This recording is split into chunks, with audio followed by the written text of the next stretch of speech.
Apamata's programs and facilities are supported through your generosity. Thank you for your support. There is a Donna box for contributions in the kitchen and also a link for contributions on the website. Marla, could you spotlight Becky? She has been,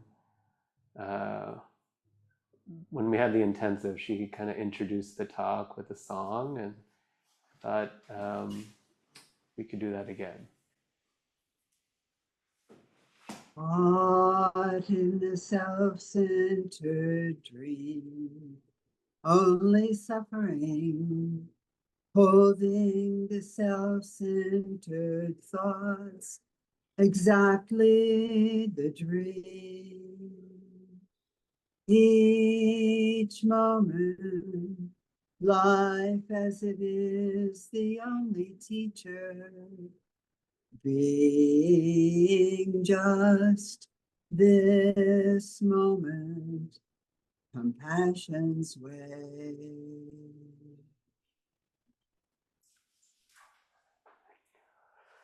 Thank you. So this comes from this Gateless Gate classic book of Zen koans. And Kim, how would you describe what a koan is? Well, the conventional description, it's a public case, but it's really an opportunity to put aside your discursive thinking and to react in an embodied way to a situation, a comment. It's kind of another way of thinking, and it's much more natural. Maybe the closest thing I've come to it was a car was swerving around the corner and ready to hit my neighbor, and I reached over and pulled him out of the way. So we tend to be in our heads, and it's an opportunity to be in our entire bodies. Okay, thank you. Great, thank you. Thank you.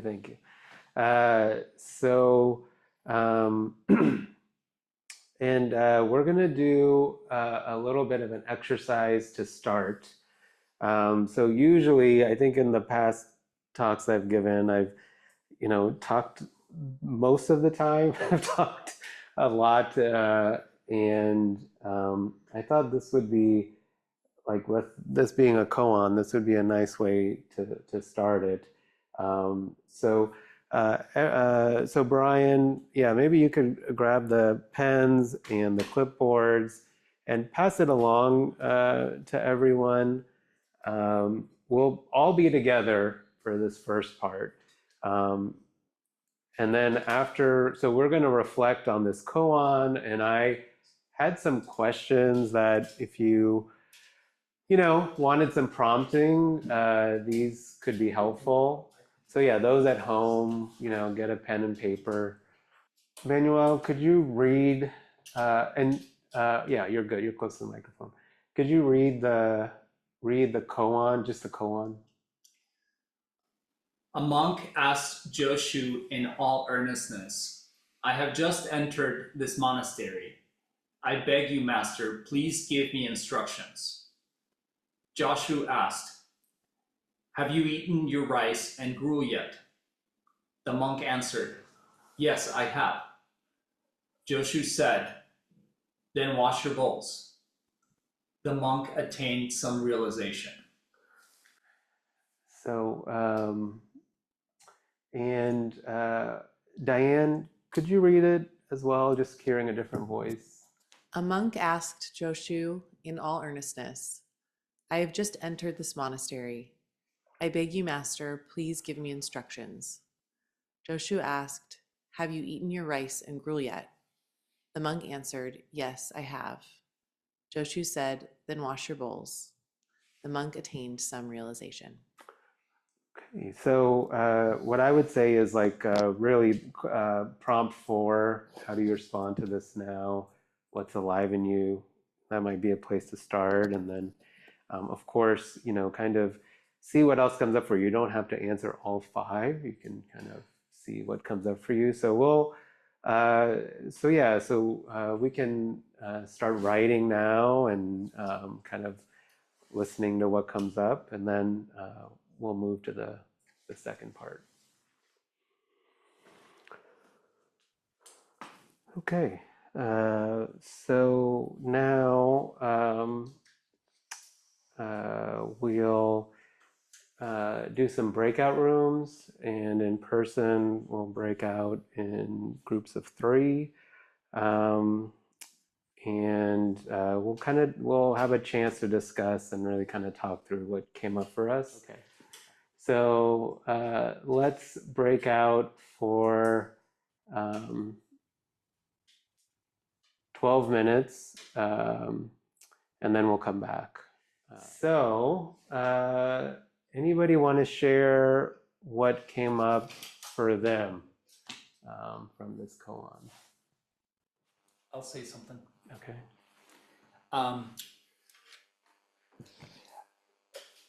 I tried to answer all 5 questions because that's how I am.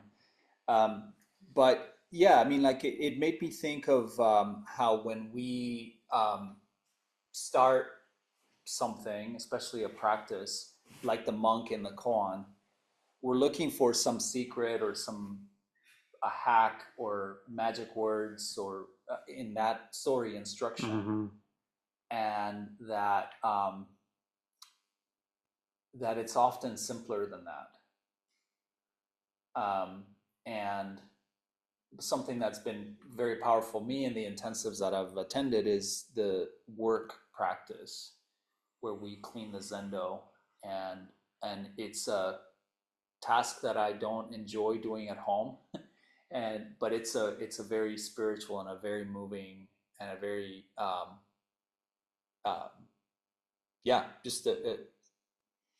so all of that resonated with me as part of the koan. Yeah, thank you.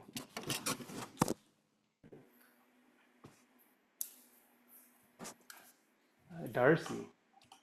Yeah, I just wanted to chime in. Joan and I just had a lovely time sort of talking about this. We both we sort of agreed on how when we first came to this koan, whenever it was for each of us, neither of us got it. And yeah, I remember feeling like, oh, that sounds kind of stupid.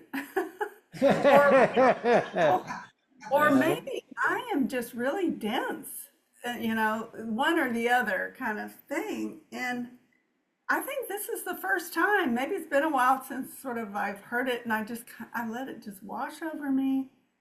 And it was like astoundingly simple. Like, oh yeah, this is what we're doing. This is what I'm endeavoring to do every day, is just moving through my life, eating rice and gruel, washing the bowl, what's in front of me, but fully noticing everything and letting it be simple. And when it's not simple, and I notice tightness, anxiety, or like noticing that, and that's also part of the rice. You got to chew it, what's in there, like, anyway, it's just being present, and nothing fancy, is just, God, it's gorgeous, and the body settles as you get present with life. So I wanted to say that, and I also wanted to say I've really enjoyed this exercise. Jess, I love how you bring everybody into, experiencing things. So thank you.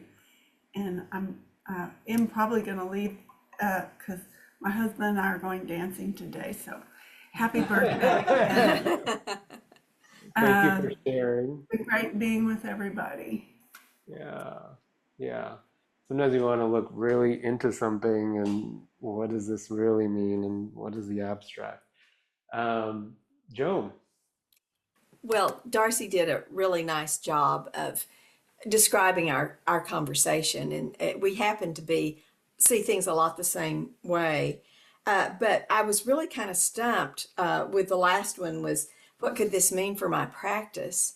And then I thought, I have a really strong evaluative bent.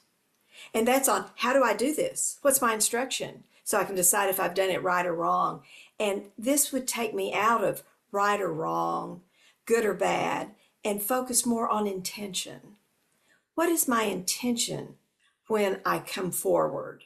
When I decide the way that I'm going to be in the world? And of course, there is evaluation with that. Did I meet my intention? But that evaluation isn't running the show. It is a tool that is put in its proper perspective and not praising or condemning, just recognizing what is occurring. And I thought it was very, very helpful. I'm glad I got to do this today, Jess. Thank you. And About 5 minutes. Oh, okay, great. So, kind of what speaks to me from that, what you shared is, the Suzuki Roshi in his beginner's mind says, if you think of the body and mind as two, it's not two. If you think of the body and mind as one, it's not one. It's not one and not two. And it can be both one and two. So kind of having the evaluative mind, having like our, doing, our being, and all of that, working from that. Right, or neither. Nelda. Hi, Jess. Hi, everyone. I want to thank you for bringing a koan into your last. Is this your last head student talk? Is that right? No. No? Yeah, Well, that's in the past. oh, well, to another one of your talks because I love koan practice. I love it. And when I started early years in koan practice, I was going to figure these out and I was going to get the right answer, right? And there's no right answer, not really. There are many answers. And so first I'll encourage anyone who's not done a koan practice to join with others in some sort of class. We've often offered those because to hear the minds and hearts of others through the koan we're reading is amazing. So this koan, when I first came to Yamada, I would not have understood this at all because I thought I do not like washing dishes, certainly, and I don't know what that has anything to do with Zen practice. So I now love washing dishes. I love the way this koan and others bring me back to now, to the feel of the water, to the very next step, to remembering the life in the water, to remembering the surface of the dish and the surface of my friends' faces and the depth of their hearts. And it brings all of what I love, this earth, and those I love, all people, into this moment with me as I'm washing that dish. It's a lovely, simple practice to bring me to this moment and to bring all to this moment, because aren't we all one? As the film on Friday said, aren't we all one? So thank you for bringing this, Jess. Thank you. Thank you. And I'd like to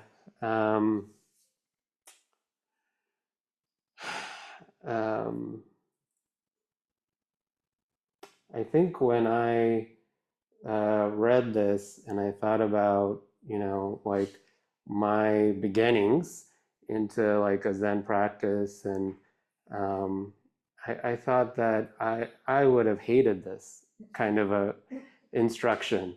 That it's not really like I'm seeking something. I'm seeking like reducing my suffering. There's something is, I need some help here. I'm coming here for a reason. And it just seems like, not really targeted towards that, but I think in that moment, I'm very, like, I think we had an intensive, and I can be very much in my head. And I would want a conceptual answer for my conceptual question, which, and I liked this. I had mentioned this last time, that this book, Somatic Mindfulness, Willa Blythe Bear, who has a Tibetan tradition, but you can kind of hear the overlap. And she talks about, often, that phrase waking up can feel like a conceptual kind of idea. We're waking up to something, I'm going to grasp something, and then I'm going to have this insight. And she says,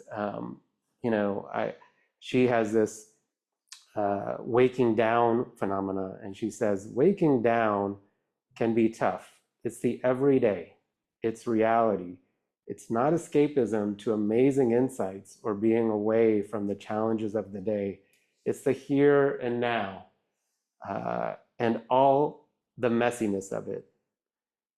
If they don't make it down to the nervous system, we will not really live them.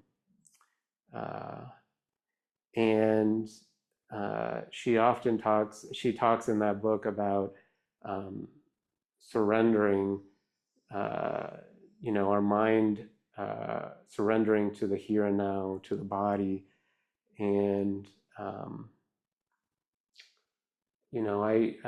before this, I worked in hospice care, and I would see people at end of life, and, the breathing patterns can look very, very similar.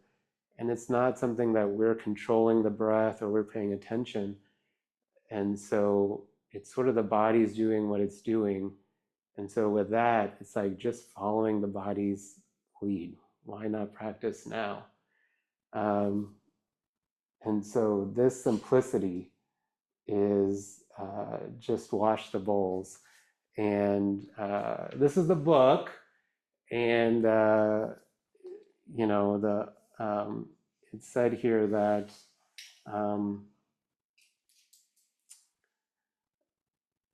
often there's a concrete in a koan, there's a concreteness and a conceptualness. And saying, like, here it says, like, kind of what this could mean, like, have you eaten your rice and gruel yet? Could be on another layer saying, have you tasted enlightenment yet? And this monk says, yes, I have. And then he's like, well, then wash your bowls. So it says here, the truly great Zen person who has experienced deep enlightenment and has extinguished all illusory feelings after enlightenment should not be distinguishable from the ordinary person. Through Zen, one should become an ordinary person, a real person, not freakish, eccentric, or esoteric. So when Joshu told the monk that if he had finished his meal, he should wash his bowls, he meant if you had tasted enlightenment, wash away its glamour. Come to the here and now. And the kind of when you feel kind of puffed up, they call that a Zen sickness. So that practice of waking down is incredibly hard for me. Being just here, doing just this, I'm always wanting some insight, something to grab. And so now I feel really drawn to it because of that. So, okay, well, thank you all. Thank you for participating. I know it's not always comfortable.